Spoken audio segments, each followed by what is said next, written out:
María, qué gusto estar. Hola Francisco, lo mismo digo, estoy encantada de estar contigo hoy y con la audiencia, poder comunicarnos de estos temas maravillosos. Te ves muy bien y encantado te dejo para que haga uso de la palabra y nos cuente lo que tenemos que aprender.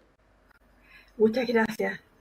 Eh, bueno, el título en verdad yo lo pusimos hace mucho tiempo cuando partió la idea de hacer el simposio, esta iniciativa maravillosa, porque digo que es maravillosa, porque creo que le da la posibilidad a muchas personas de reflexionar sobre temas trascendentes, mirarse un poco hacia adentro, salir de lo cotidiano, de aquella cosa que nos enloquece con el ritmo que tenemos hoy, y reflexionar sobre lo que en verdad somos. Entonces, por eso me parece tan maravilloso.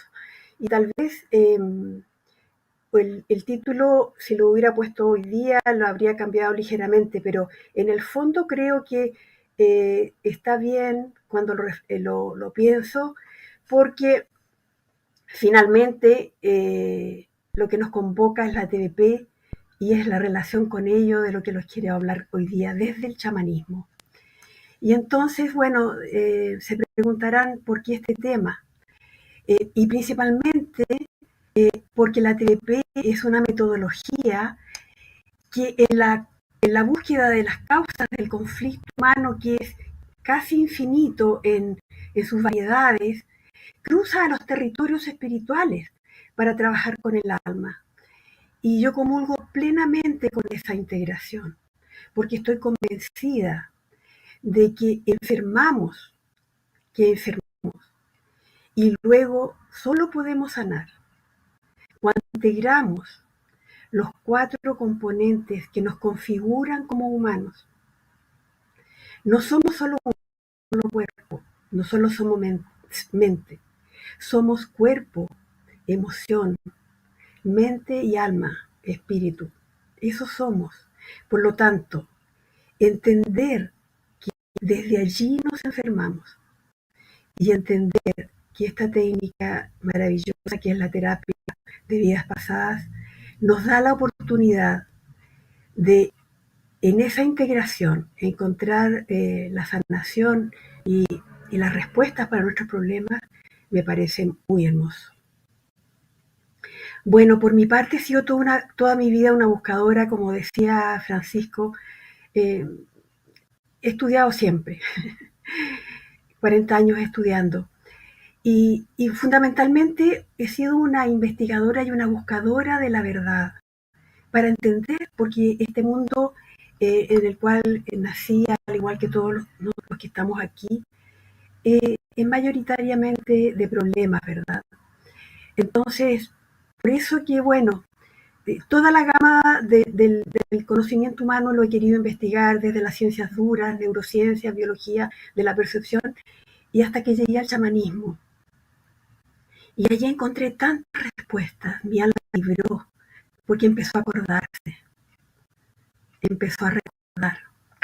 Y entonces, bueno, he tenido el privilegio maravilloso de haber recibido conocimiento y formación directa en chamanismo por casi 20 años, directamente de grandes maestros, desde lo transcultural y también desde los linajes, que es muy importante. Y bueno, tengo formación y rituales y conocimiento de los linajes Cherokee, Huichol, Lakota, Mazateca, Tolteca, Shuar, Inuit, Suami, Quiero y Maya. Y a todos los maestros que me han iniciado en estos conocimientos, los honro en este día por haberme guiado a recordar lo que mi alma sabía, pero que mi mente lo había olvidado.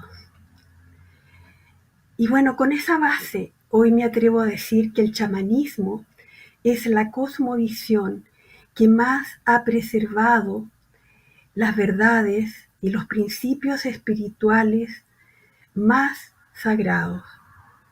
y porque se funda en la experiencia, no en la creencia. En chamanismo no creemos en nada, solo experimentamos y comprobamos, y eso es muy distinto. Y me ha parecido importante investigar las raíces de este conocimiento sagrado, que en la actualidad está al alcance de todos, porque es una regresión a vida pasada, como por ejemplo cualquier tema con que llegan nuestros pacientes, no solamente involucra tener conocimientos de ciencia que tiene el fundamento de la metodología, sino que también tener conocimiento, por ejemplo, de recuperación de fragmentaciones del alma, de cómo es sacar intrusiones, almas perdidas y entidades de todo tipo, liberación y rompimiento de contratos, de votos, liberación de implantes, que es mucho más común de lo que ustedes imaginan y que genera una cantidad de problemas psíquicos, mentales y físicos. Yo he visto operar verdaderos milagros en mi consulta al sacar implantes de columna o de cerebro de personas. Bueno, y todo eso es del ámbito chamánico. Por favor, diapositiva 3 y 4. Gracias. Podríamos colocar.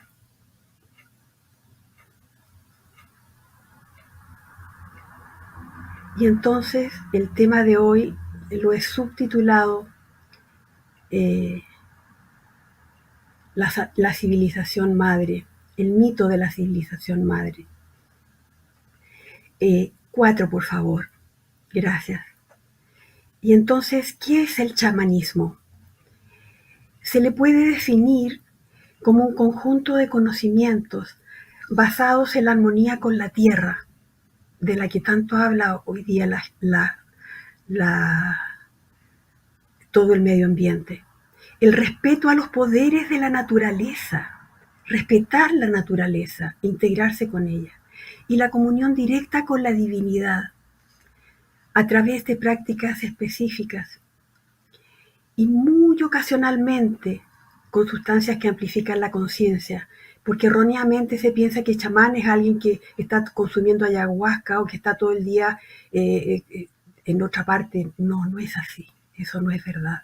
Solo un 10%, decía Michael Harner, mi primer maestro en chamanismo transcultural, su escuela, que solo el 10% de los chamanes de todo el mundo consumen enteógenos. Entonces, chamán es el que ve, el que sabe. Y sabe porque ve el invisible, ve lo que los otros no ven. Y ver el invisible tiene muchas formas. Puede ser viendo que con la vista, pero es una vista interna, o una vista con los ojos abiertos también. Puede ser sintiendo o escuchando. Hay muchas formas de ver, pero es percibir más allá de los sentidos ordinarios. Y un chamán, a través del proceso de liberarse primero de su dolor, y créanme que los chamanes y las chamanas sí han sido probados con dolor desde su infancia. Doy fe de ello. Bueno, una vez liberado ese dolor que nos aprisiona porque nos hace sufrir, sabemos que es distinto el dolor que el sufrimiento. Genera sufrimiento el dolor. Se va borrando la historia personal, entonces ya no se carga con esa mochila de sufrimiento y se camina ligera por la vida. Y esto trae como consecuencia soltar el apego a la importancia personal, que es muy relevante, porque es la importancia personal, que es un mecanismo de defensa del ego, el que nos hace pensar y sufrir, enjuiciar al otro. ¿Por qué a mí? ¿Por qué me pasa esto a mí? Yo que no hice nada, etcétera. Entonces todo eso conduce a vivir, cuando hemos soltado todo aquello, conduce a vivir una vida de coherencia, coherencia entre el pensar, sentir y actuar, cosa que la mayoría de las personas lamentablemente no vivencian, porque piensan una cosa distinta a la que están sintiendo, y lo que hacen es todavía más diferente. Entonces, cuando logramos esa coherencia, vamos accediendo a la unidad, a la divinidad, a nuestra propia divinidad. Y ya salimos de la polaridad que tiene como consecuencia entonces el maravilloso regalo de conectar con el poder espiritual. Entonces la persona que ha hecho este proceso vivió, integró, metabolizó todo lo que les he descrito y se le abre la visión y la sabiduría espiritual. Y por eso sabe, por eso digo, es el que ve y sabe. Y entonces les pido permiso en el día de hoy para que en esta ponencia voy a reemplazar la palabra chamán tan desprestigiada en el inconsciente colectivo, la voy a reemplazar por el que ve, el que sabe. Bueno, algunos estudiosos afirman que el chamanismo es la fase previa de la religión, pero en realidad es casi lo contrario, porque si bien el conocimiento chamánico surge de la espiritualidad más profunda, sus técnicas no son de creencias ni de dogmas, por el contrario, como decía, son de experiencia personal y directa. Siguiente, por favor, la 5. Desde el punto de vista chamánico, todo lo que necesitamos para alcanzar la realización material y espiritual es aprender la ciencia o el arte de conocer y manejar nuestra energía, conocerla, sentirla, conectarnos con ello. Y saber, por lo tanto, al abrirse esa conexión, cómo acceder al mundo invisible. ¿Y qué es el mundo invisible? Es todo aquello que está más allá de la materia física, de la materia bariónica, que los físicos nos dicen que es apenas el 5% de todo lo que existe en el cosmos. Ellos nos dicen que el resto no saben qué es materia oscura, qué es energía oscura. Bueno, no saben. Y en chamanismo podemos viajar en ese mundo invisible, en ese resto no conocido. Y en ese mundo invisible podemos desde ir al hospital a ver a una persona que nos ha solicitado apoyo, llevarle sanación, ayudarlo, o ir a una casa que está infectada por parásitos energéticos, generando todo tipo de problemas, o también viajar por el cosmos y estar en realidades inimaginables. Si yo les contara mis experiencias en eso, no me creerían o pensarían que estoy más loca de lo que pudiera yo proyectar. Entonces, bueno, por eso es que en mis viajes chamánicos, cuando accedo al gran misterio, puedo ver aspectos invisibles de la enfermedad, de las angustias indescriptibles con que llegan las personas a mi consulta, crisis de pánico, en fin, personas que con frecuencia me dicen, bueno, alguien me dio tu nombre porque te confieso que ya he hecho todo esto y una trayectoria angustiosa de búsqueda de ayuda, y lo único que quiero es tirarme por el balcón. Entonces podemos poner al servicio del dolor humano este conocimiento maravilloso que tiene milenios, es el conocimiento más antiguo de nosotros como humanos. Siguiente, por favor. Entonces, ¿a qué época de la humanidad se remonta el chamanismo? Los antropólogos e historiadores han encontrado pruebas de prácticas chamánicas desde el Paleolítico, en cuevas de todo el mundo. Siguiente, por favor. 7. Al parecer, la población en la Edad de Piedra tuvo vínculos muy profundos entre la conciencia humana colectiva y el resto de todo lo que nos rodea, incluidos todos los reinos de la tierra, el vegetal, el animal, el mineral, porque todos están vivos. Y eso la ciencia en algún minuto lo va a descubrir. En esa pintura podemos ver esas figuras intermedias que están entre rojo y negro, que son los chamanes. Esta cueva de hace 35.000 años, datada por la ciencia ortodoxa en esa datación. Mircea Eliade, del cual seguramente han escuchado hablar, famoso, escribió El chamanismo y las técnicas arcaicas del éxtasis. Identifica elementos universales que definen al que ve y sabe como un viajero cósmico. Y así me siento yo, como una viajera, porque podemos desplazarnos entre diferentes planos de la realidad y podemos conectar el mundo de los humanos con el mundo espiritual. Y cuando con mis alumnos abrimos espacio sagrado, porque todo lo hacemos desde un espacio sagrado, siempre digo que nos constituyamos en puentes entre el cielo y la tierra. Y desde allí actuamos, desde ese lugar. Entonces el que ve y por lo tanto sabe, actúa como un mediador entre el mundo humano y el gran misterio, pudiendo actuar como tal, como un sanador, como un consejero, como un protector para los que lo rodean. Y entonces podríamos decir que tener cerca a alguien que ve y sabe es una gran diferencia para la vida. Siguiente, por favor.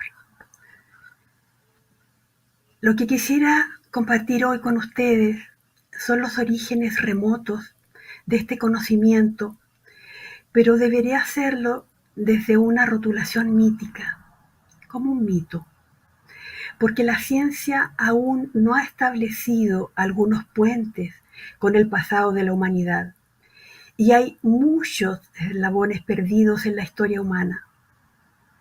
Tal vez si en el 1600 Giordano Bruno, en vez de plantear abiertamente que la Tierra no era el centro del cosmos, hubiera dicho que quería compartir un mito, no lo hubieran quemado. Siguiente, por favor. ¿Y cuál es el mito de la cultura madre? Se dice que en la región norte de la actual Rusia existió una civilización madre de la humanidad, en donde hubo conocimiento de los grandes misterios espirituales, y que dicho conocimiento se distribuyó por la tierra a través de lo que hoy conocemos como chamanismo, sin que nuestra civilización actual lo recuerde. Este mito fue recogido por la psiquiatra, la doctora Olga Caritide, en su libro Entrar en el Círculo, que dice que hace mucho tiempo, muchos miles de años atrás, una gran catástrofe geofísica sacudió el continente conocido como Eurasia. Y este evento había sido profetizado por el círculo íntimo de la élite de una civilización muy sofisticada que existía en el norte de Siberia. Tenían hasta ese momento un clima muy benigno, a diferencia de lo que existe hoy en esa región. Y la civilización había evolucionado al alcanzar niveles de desarrollo muy altos en todos los ámbitos. Y una de las consecuencias inmediatas de la catástrofe fue un tremendo cambio en el clima, que pasó de ser cálido y favorable a cubrirse de nieve y por lo tanto un frío difícilmente soportable para nosotros como humanos.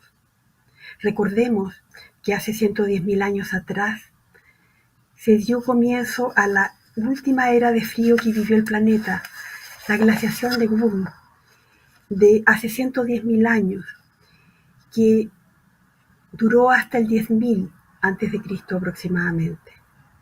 Los principales logros de esa civilización fueron el conocimiento y el desarrollo de la mente. Y antes de la catástrofe, toda su sociedad tenía una hermosa vida espiritual que luego se diseminó por el planeta. Avanza, por favor. Ese es el cambio ahí metaforizado que vivió aquella civilización madre de este mito. Siguiente, por favor. Gracias. Este mito coincide con lo recogido por Blavatsky y luego por Annie Besant, que habla de la existencia de 4 razas de la humanidad completamente extintas. Recordemos también que la ciencia nos dice que ha habido 5 extinciones en la Tierra. Y este conocimiento habría sido relatado, decía ella, en un manuscrito oculto y custodiado por milenios en el Tíbet, el libro de Xian, que se escribió en el sagrado lenguaje Sensar, que según la tradición hermética fue conocida por todos los habitantes de la Tierra. Y me viene a la memoria el pasaje de la Biblia de la Torre de Babel, cuando todos hablaban el mismo lenguaje. Siguiente, por favor. El mito nos dice que esta cultura madre tenía una estructura social muy eficiente junto a su sabiduría y controlaban su propia existencia del tiempo, personal del tiempo, manejaban el tiempo y habían aprendido a comunicarse telepáticamente a grandes distancias. Y también tenían técnicas para proyectarse al futuro y por lo tanto lo predecían. Y me acuerdo de esta tradición cuando en una progresión como terapeutas de vidas pasadas, yo abro con frecuencia líneas de tiempo que todavía no se han abierto.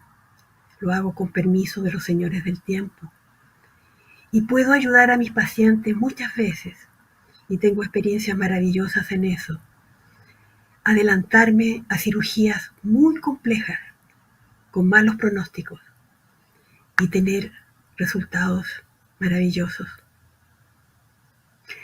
Después de la catástrofe, los que tenían suficiente fortaleza física se organizaron, nos dice este mito, para migrar hacia al sur y salieron de su tierra natal. Los que ven y saben eligieron quedarse y, según nosotros, murieron, pero el mito dice que se trasladaron a otra realidad. Y los que se habían marchado sabían que sus guías y maestros continuaban viviendo en ese lugar del norte y se conectaban con ellos a través de rituales chamánicos. Pero el tiempo pasó y los recuerdos del pasado de los que emigraron se fueron desvaneciendo poco a poco, gradualmente, debido a su atención colectiva y su necesidad de sobrevivir, lo que cambió la dirección de esta espiritualidad maravillosa original. Siguiente, por favor. Pero había un hilo invisible que los conectaba con el conocimiento y el poder de sus maestros, y nunca se rompió.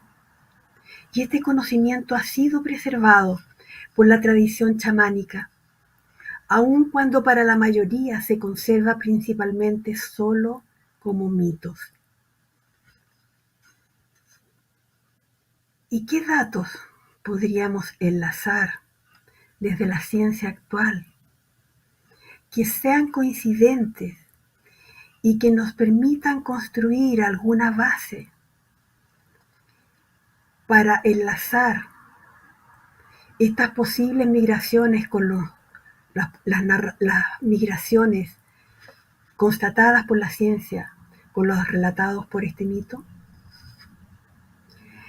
Y podría a lo mejor comenzar con lo que nos dice en la actualidad el doctor en filosofía de las religiones, Eduardo Menaché, que nos plantea siguiente, por favor. Las migraciones, nos dice él, que las migraciones que poblaron el continente americano, nuestro continente, nos constituyeron en herederos del conocimiento altaico del norte de Siberia. Los flujos migratorios altaicos, siberianos y mongoles que llegaron a América venían de la zona central y norte de Asia, desde el Paleolítico, desde esa época. Y las culturas que migraron para nuestro territorio estaban estructuradas, todo, su sociedad, su política, su economía, su comercio, su cosmovisión, todo en torno a prácticas chamánicas. Siguiente, por favor. Pero la ruta de esta cultura madre, antes de pasar esa imagen, ahí hay una foto de los chamanes Cora, que son poderosísimos, son chamanes, muchos de los tribus chamánicas de México. Siguiente, gracias. Pero la ruta de esta cultura madre chamánica también la podemos rastrear desde las visiones de otros científicos, como por ejemplo el antropólogo Yu Li, investigador de la Academia China de Ciencias, que nos dice que la primera migración asiática se produjo hace 26.000 a 19.500 años, durante el último máximo glacial, cuando la capa de hielo era más densa y las condiciones en el norte de Asia eran inhóspitas para los humanos. 26.000 años. Los reconocidos historiadores, antropólogos y arqueólogos como María Gimbutas, Mallory y Georges Dumézil también nos dicen que los movimientos migratorios de los proto-indoeuropeos en el megalítico probablemente fueron impulsados por los cambios climáticos. Y este cambio climático, a su vez, nos dicen ellos, fue impulsado por eventos sísmicos gigantescos, o eventos celestes o atmosféricos de origen desconocido para la ciencia actual. Siguiente, por favor. Allí está el mapa del seguimiento de los contenidos de las investigaciones de DNA, cómo marca el origen de Asia en los haplogrupos de DNA en América. Siguiente, por favor. Gracias. Y también podemos mirar las investigaciones que enunciaba en ese mapa de ADN de numerosas momias antiguas de varios sitios que se han excavado en la estepa de Asia Central y estudios que se han realizado comparativos genéticos de ella. Y se han acumulado evidencias muy convincentes de que los haplogrupos R1A y R1B, que son los linajes más comunes de Europa, de Asia Central y del sur de Asia, se propagaron principalmente por migraciones indoeuropeas durante el Neolítico y posteriormente en la Edad del Bronce. Y su origen es, nos dicen los científicos, la región norte y centro de Rusia, coincidiendo con lo planteado por el mito. Siguiente, por favor. Allí podemos ver la diapositiva la reconstitución de algunas momias, que es impresionante, porque además han logrado establecer que tenían ojos claros y en fin, su morfología, ¿no? La maravilla de la ciencia actual. Siguiente, por favor. Otra ciencia que podemos mirar es la paleolingüística. Si yo bueno, la lingüística es una de las ciencias que me hubiera gustado también haber estudiado, que me parece maravillosa. Se nos dice que las lenguas modernas actuales son hijas de una lengua arcaica extinta, y ese lenguaje único que fue hablado pero que no dejó rastros escritos y que también obviamente siguió las rutas de las migraciones. Y esta lengua extinta se la ubica también en el Neolítico o inicios del Bronce con datación incierta, y sería mucho más antigua que la datación de las principales lenguas extintas como sánscrito, latín y otras. Y los expertos paleolingüistas nos dicen y publicaron en la revista muy prestigiada científica Archaeology que las lenguas actuales como inglés, portugués, ruso, iraní, francés, italiano, ucraniano, albanés, kurdo, galés, español y otras derivan de este tronco común. Inimaginable, tal vez, para muchos. Siguiente, por favor.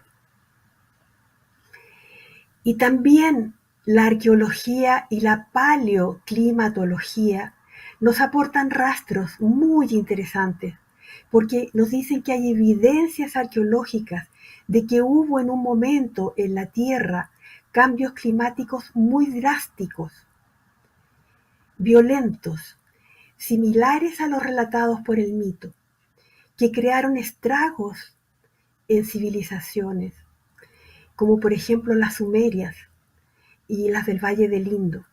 Y estos cambios climáticos, que se supone duraron varios siglos, con evidencias arqueológicas de ciudades abandonadas, que todos hemos visto, ¿verdad?, en películas o en videos, como por ejemplo las de Mesopotamia o las de la foto. Y entonces las zonas de Eurasia que puede que hayan tenido, nos dicen los científicos actuales, los paleoclimatólogos, que pueden haber tenido bosques exuberantes, ríos, riachuelos, en fin, climas muy benignos, se vieron drásticamente cambiados su medio ambiente y se volvieron inhóspitos para el hombre. Siguiente, por favor.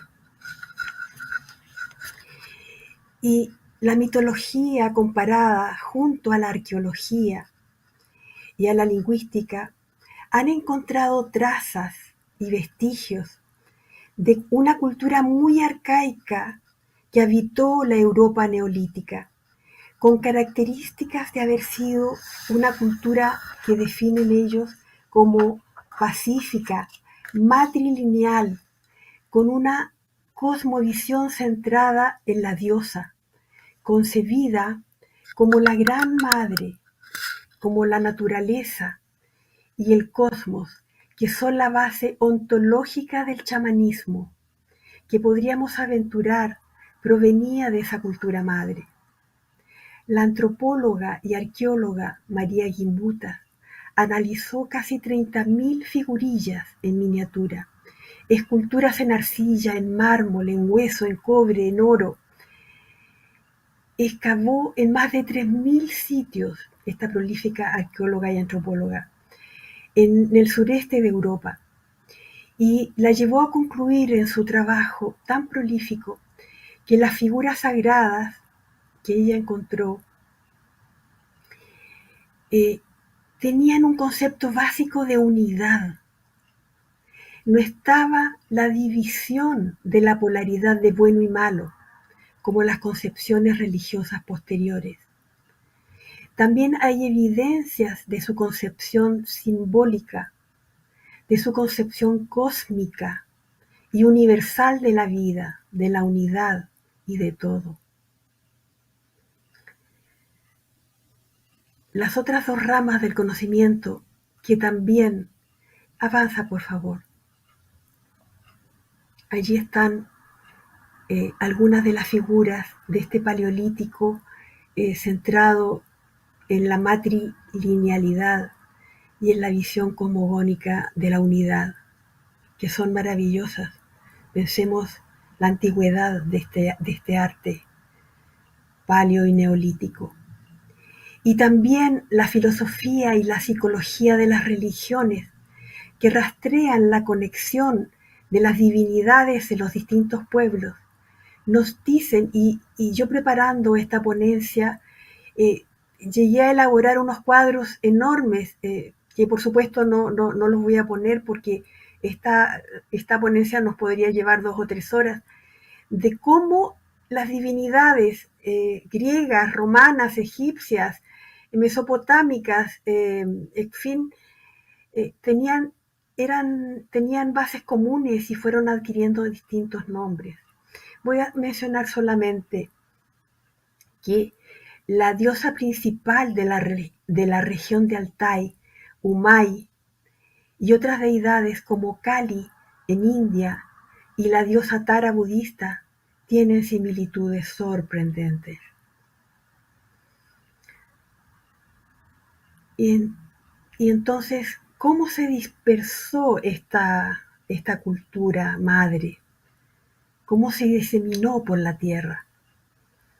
Y retomando el mito preglaciar, la doctora Caritidi nos señala que un grupo de sobrevivientes llegó al territorio del Irán moderno, donde el conocimiento espiritual que portaban se manifestó como las bases para que naciera y surgiera el zoroastrismo. Posteriormente, esa misma corriente, y muchos de ustedes deben saberlo, transfirió gran parte de sus conocimientos al cristianismo. Y de esto también podría hablar mucho. Otro grupo emigró a los territorios conocidos como celtas y estuvieron conectados con los planos espirituales fuente, originarios, a través de ceremonias druidas. Yo mucho tiempo, me acuerdo, trabajé con la magia de Merlín, por lo que la herencia mítica de la civilización madre antigua fue tomando diversos rostros, muchos nombres, muchas formas. Siguiente, por favor. Y estas migraciones arcaicas llegaron a India, nos dice el mito, y es interesante que Bal Gangadhar Tilak, historiador y luchador por la libertad de India, que precedió a Mahatma Gandhi, dice que la patria ancestral estaba en algún lugar de Rusia, que la mayoría de los eruditos asumen que se localizaba y se ha registrado en el Mahabharata como en las regiones cercanas a Uzbekistán y Kirguistán. Siguiente, por favor. Y el mito continúa diciendo que otra corriente emigró a lo que hoy es India y Pakistán, y el establecimiento de esta sociedad ancestral dio vida al tesoro de la tradición védica. También hereda el budismo tántrico, que dio lugar al conocimiento de muchas prácticas que permanecen en el conocimiento y que mantiene el contacto con los sabios. Siguiente, por favor.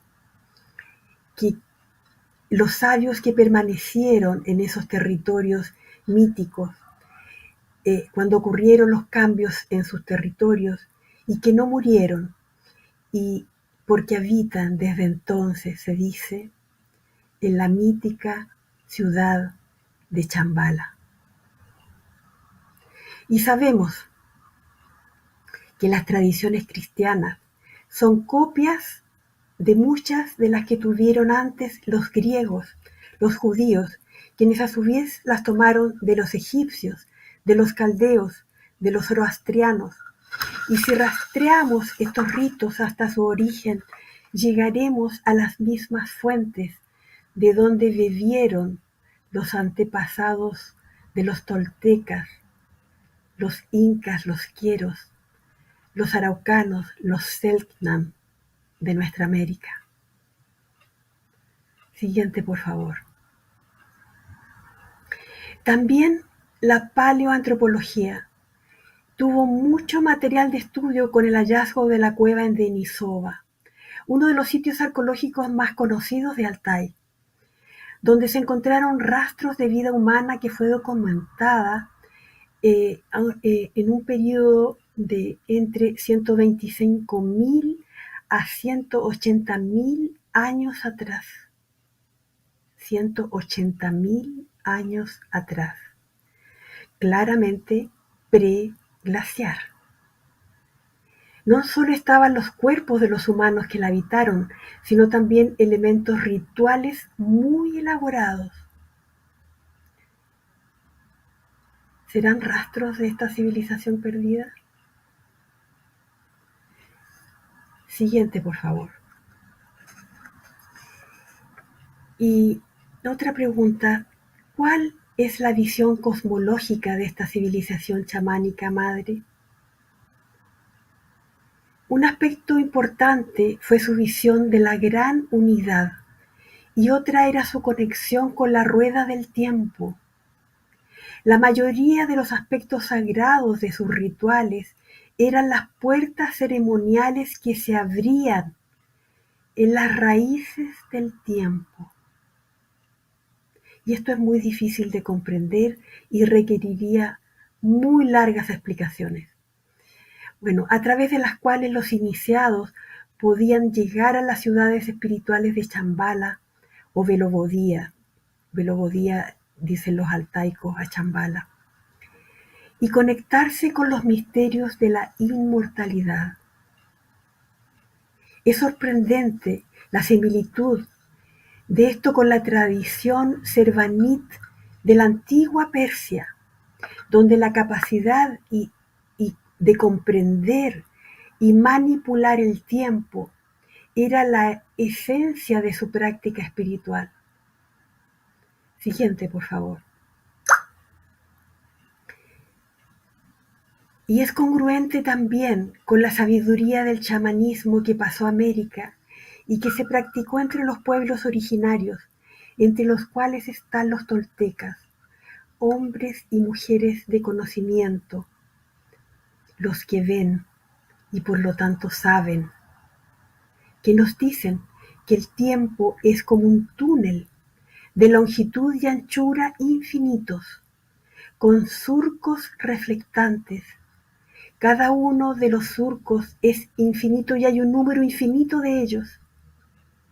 Y los seres vivos somos compelidos por la fuerza de la vida a fijar nuestra mirada solo en uno de ellos, en un solo surco.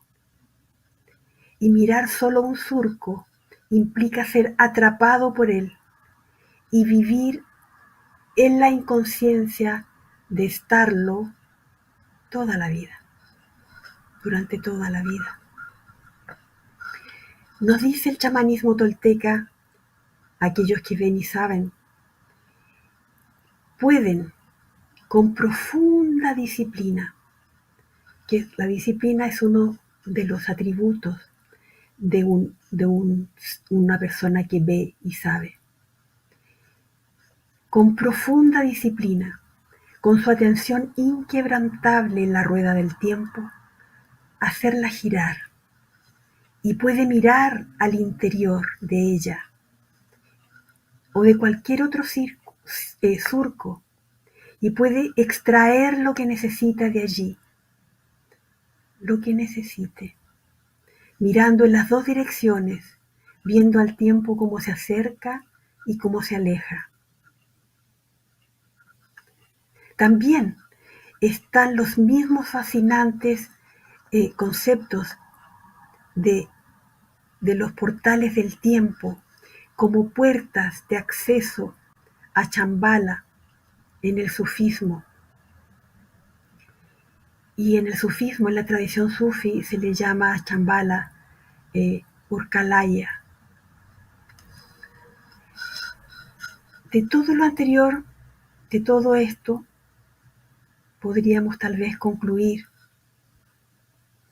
que como humanidad, los humanos actuales, somos el resultado de un largo camino evolutivo.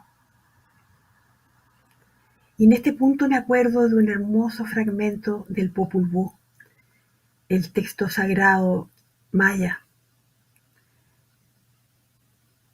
que nos dice que Quetzalcóatl, su divinidad principal, baja al inframundo, donde habita Mixtantitluti, a rescatar los huesos de todos los humanos que existieron antes, todas las razas que existieron antes, que ya no estaban, que habían muerto, y sube con ellos desde el inframundo y los muele con la ayuda de su esposa y los mezcla con una argamasa de maíz y luego con su propia sangre.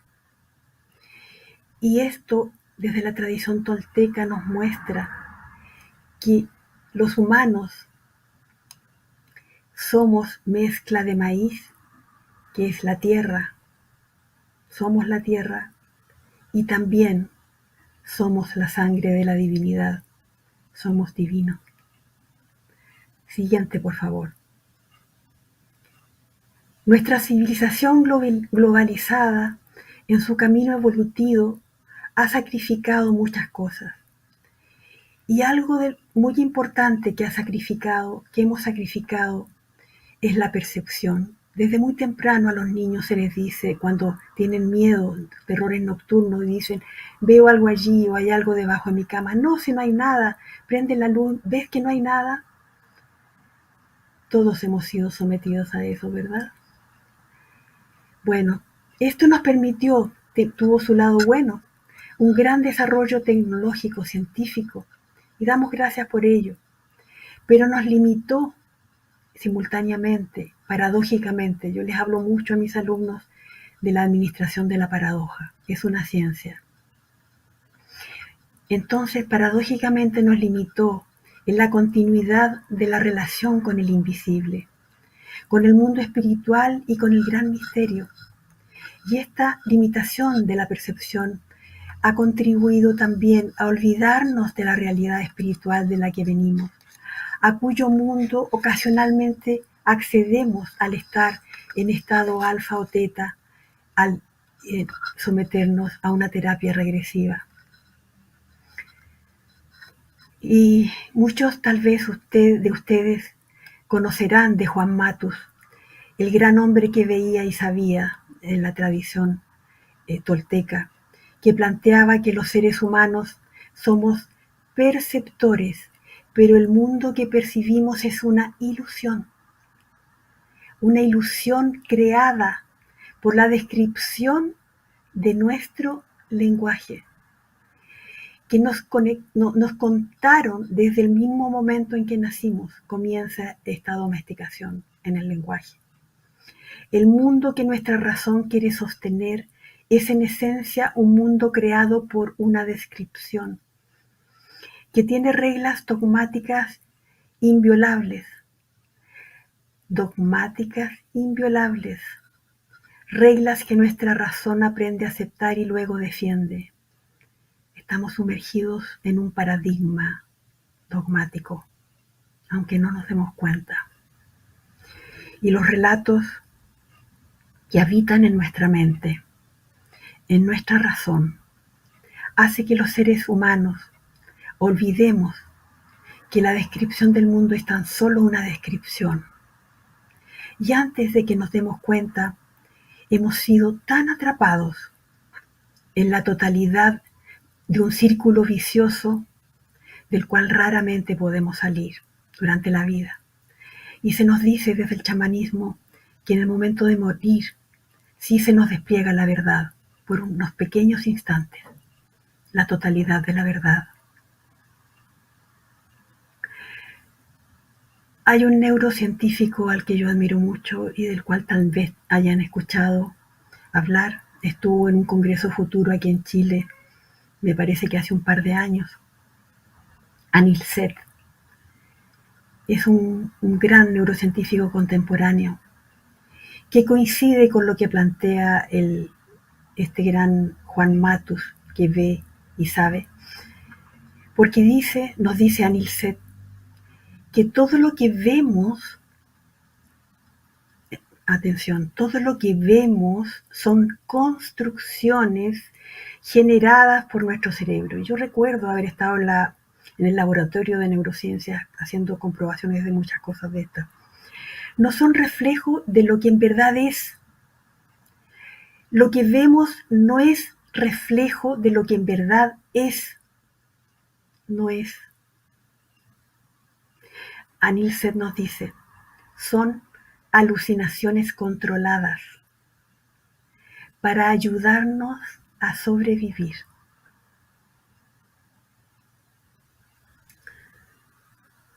Fuerte, ¿verdad? Otra pregunta. ¿Cómo ha llegado este chamanismo a nuestros días? ¿Y qué aportes nos puede hacer a los tiempos que vivimos? Siguiente, por favor. Podemos decir que algunos de los linajes de la Tierra mantuvieron este conocimiento a través de los milenios por tradición oral, cautelándolo a través de prácticas impecables, pero sobre todo en permanente conexión con el mundo invisible y con los guías. Hombres y mujeres de conocimiento que desde la perspectiva ontológica experimentaron e hicieron una vida más allá de la dualidad, más allá de los pares de opuestos, hasta la unidad que subsiste de manera más esencial. Allí en la lámina pueden ver una hermosa pintura que está en el Museo Antropológico en Ciudad de México, que es la dualidad Quetzalcóatl luchando con Mixtantiputli del mundo abajo. Todas nuestras prácticas chamánicas nos conducen a esta unidad, que no solo puede o debe ser concebida o imaginada, sino que puede y debe ser experimentada. Recuperar esa concepción ahora tiene una relevancia enorme en el mundo actual que está tan dividido, tan polarizado, con tanto odio, con tanto dolor, porque olvidó la unidad. Y en palabras de Eduardo Menaché, que vuelvo a mencionar, él dice, cuando planteamos que toda dualidad procede de una unidad que persiste y subsiste, estamos trazando una ruta ontológica y ética para la vida. Siguiente, por favor. Cualquiera que adhiera a la espiritualidad más pura del chamanismo original no participa de la polarización que está repleta la humanidad.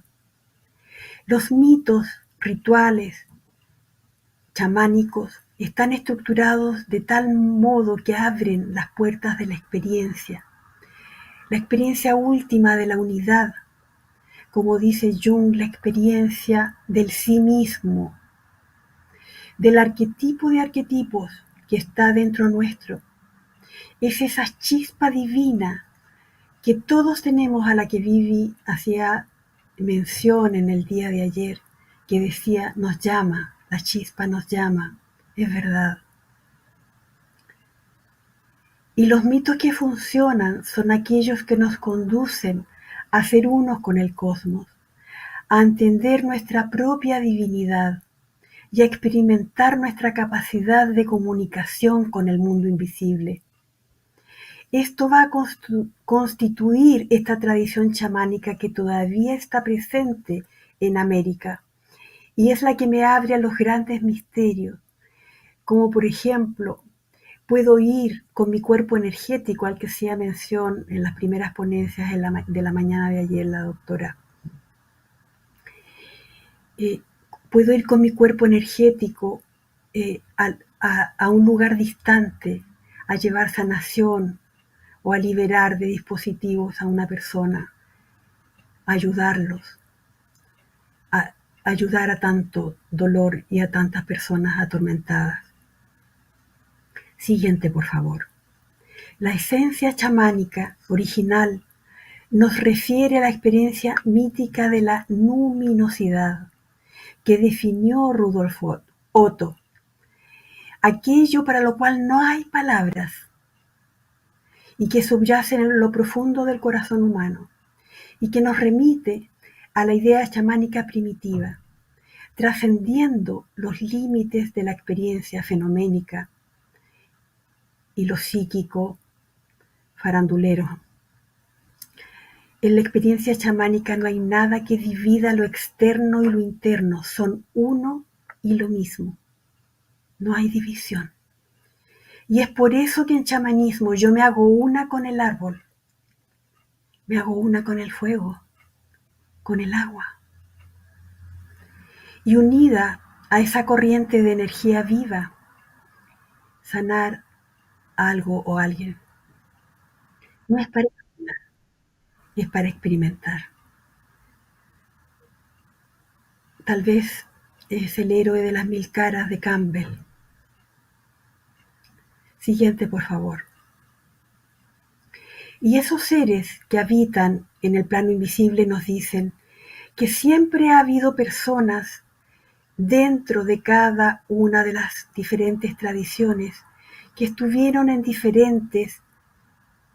contacto directo con Chambala, con la ciudad espiritual donde moran los que ven y saben, los sabios de la cultura madre. Y de vez en cuando nos dicen, ese conocimiento de allí se ha abierto y no nos hemos dado cuenta. Se ha abierto en momentos de amenaza real para la humanidad, como han sido las 2 guerras mundiales. Y nos dicen que se está abriendo nuevamente. ¿Por qué? Porque el poder y la energía avanza, que ha acumulado la humanidad, si bien es muy importante en el ámbito de la ciencia, puede causar muchas catástrofes diferentes. Avanza, por favor. Chambala en la ciencia, maravillosa, pero no siempre bien utilizada, nos puede generar muchos problemas. Chambala y Belobodía se están volviendo nuevamente exequibles por esto, para la conciencia del buscador de la verdad.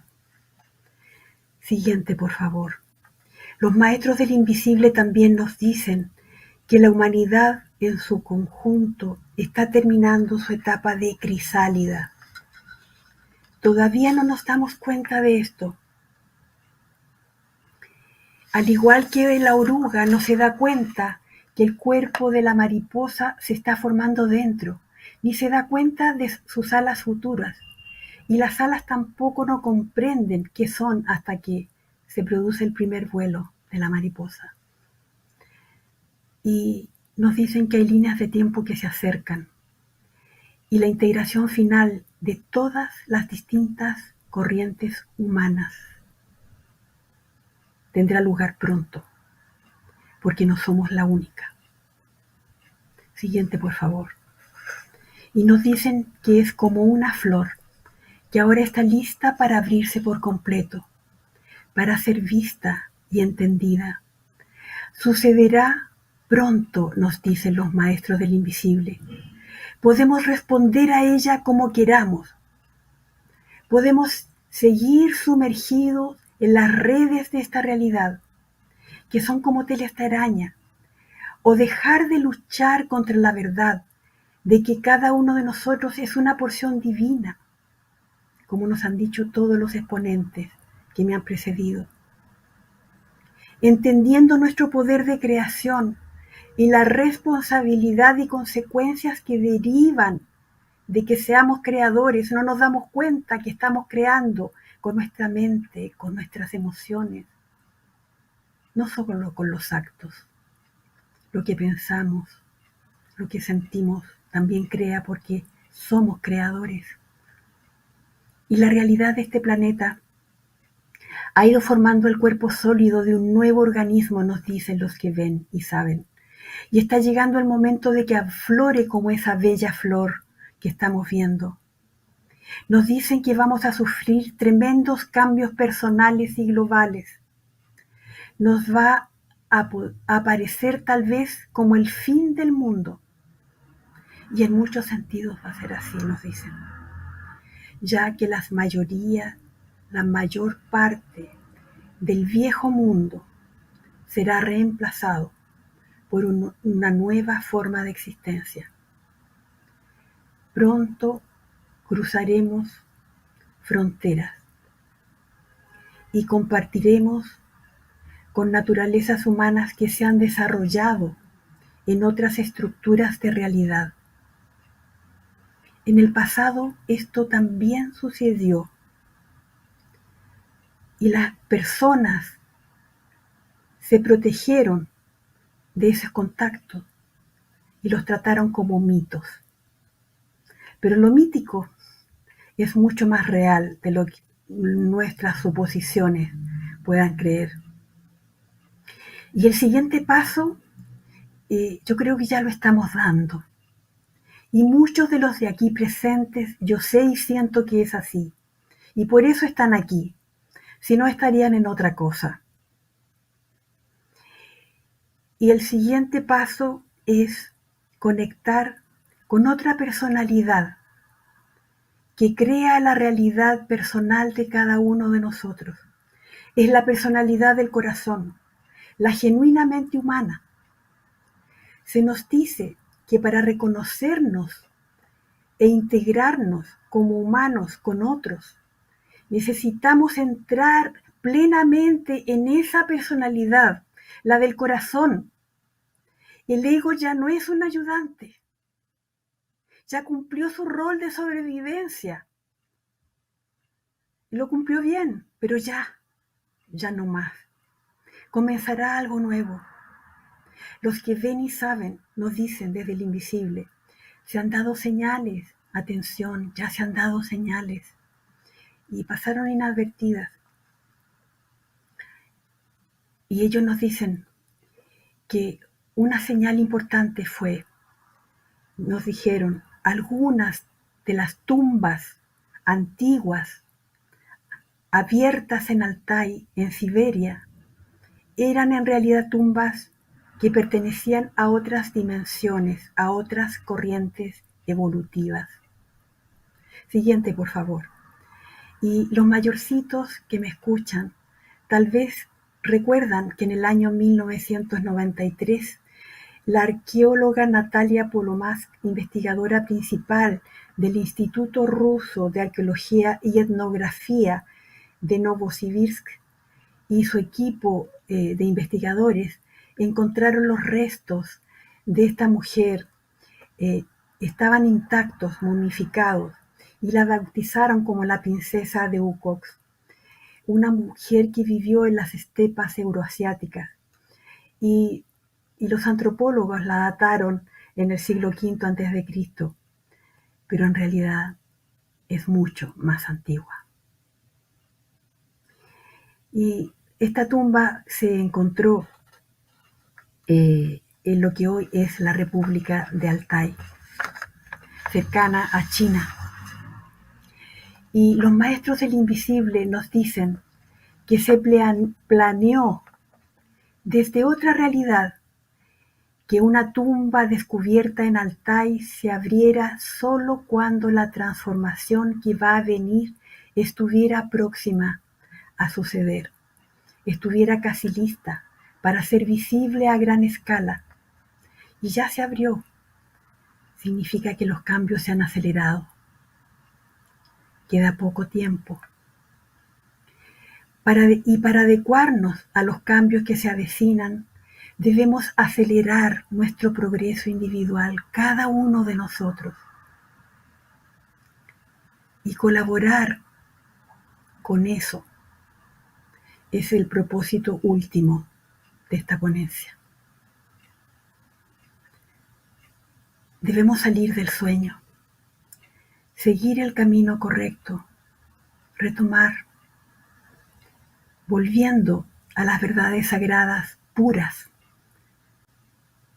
Los códigos chamánicos mesoamericanos dicen que vinimos a la tierra solo a dormir, solo vinimos a soñar, no vinimos a vivir.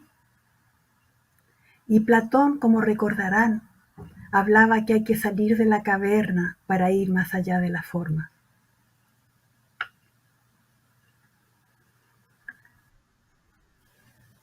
Y una última pregunta, tal vez la más importante para este encuentro. ¿Y qué relación tiene todo esto con la TVP?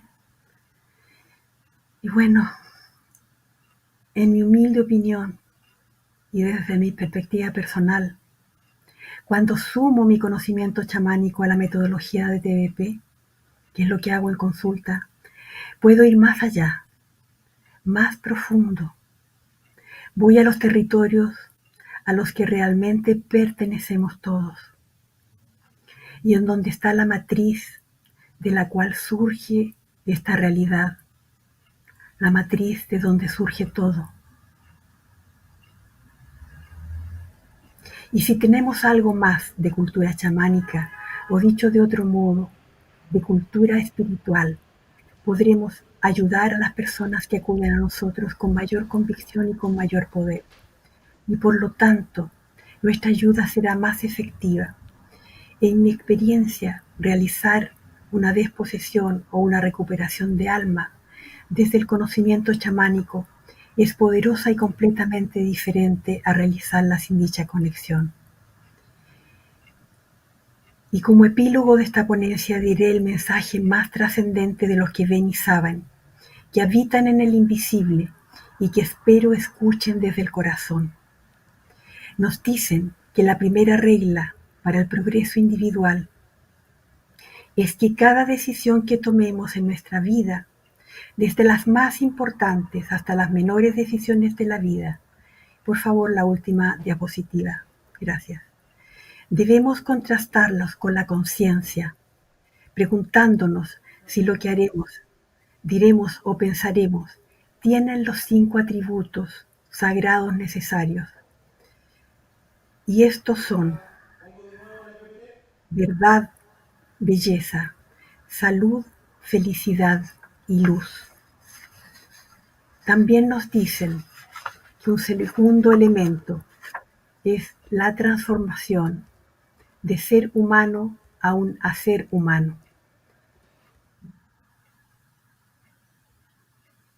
Transformarnos de un ser humano a un hacer humano. Y recordemos, yo soy mi propia limitación. Sin mi limitación, yo soy. Gracias. María Amalia, hola. No te escucho. ¿No me escuchas? ¿Sí? ¿Me escuchas? Porque estamos al aire. Yo me escucho. Ah, ahí sí. ¿Ahí sí? Ahí ya. Sí. María Amalia, hola, buenos días todavía. Oye, muchas gracias. La verdad que imposible no cruzar tu ponencia con la de Diana Bistris ayer, de los conocimientos ancestrales, como nos están ahora mostrando un camino distinto y que probablemente nunca debimos haber perdido.